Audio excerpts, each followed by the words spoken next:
दोनों बगाल तोहर धसल हो, नैहर में बारू तू फसल हो, सब पता बा फसल हो। दोनों बगाल तोहर धसल हो, नैहर में बारू तू फसल हो, फसल हो। लेके आई बारात कौन बोली हो, उठे नदी ही दुआरा पसे डोली हो। रंगबा जका लभर हसन की महर दिया हीरा गोली हो, गोली हो। उठे नदी ही दुआरा पसे डोली हो, डोली हो। लभर हसन की महर दिया हीरा गोली हो, बुझला।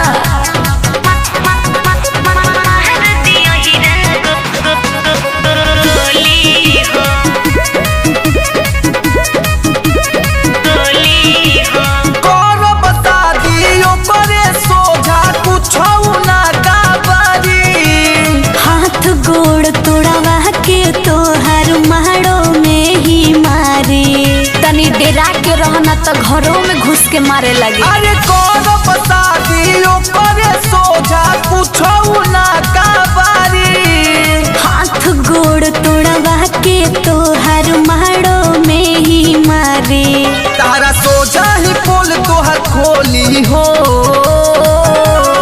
उठे नदी ही दुआरा पहुँचे डोली हो, डोली हो।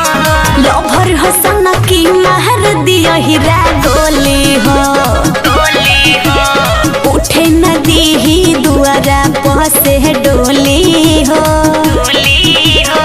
लभर हसन की महर दिया हीरा गोली हो।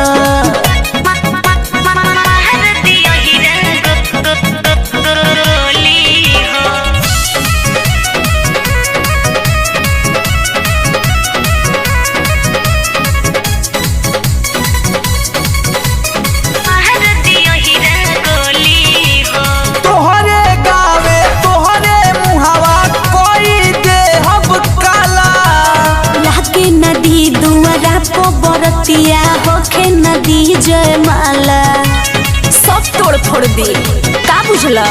अरे तोहरे गावे तोहरे मुहावा कोई दे हब काला। लागे नदी दुआरा पो बरतिया होखे नदी जयमाला। मुन्ना माखन के संगे जाई टोली हो, उठे नदी ही दुआरा पसे डोली हो, लभर हसन की महर दिया हीरा गोली हो, गोली हो। उठे नदी ही दुआरा पसे डोली हो।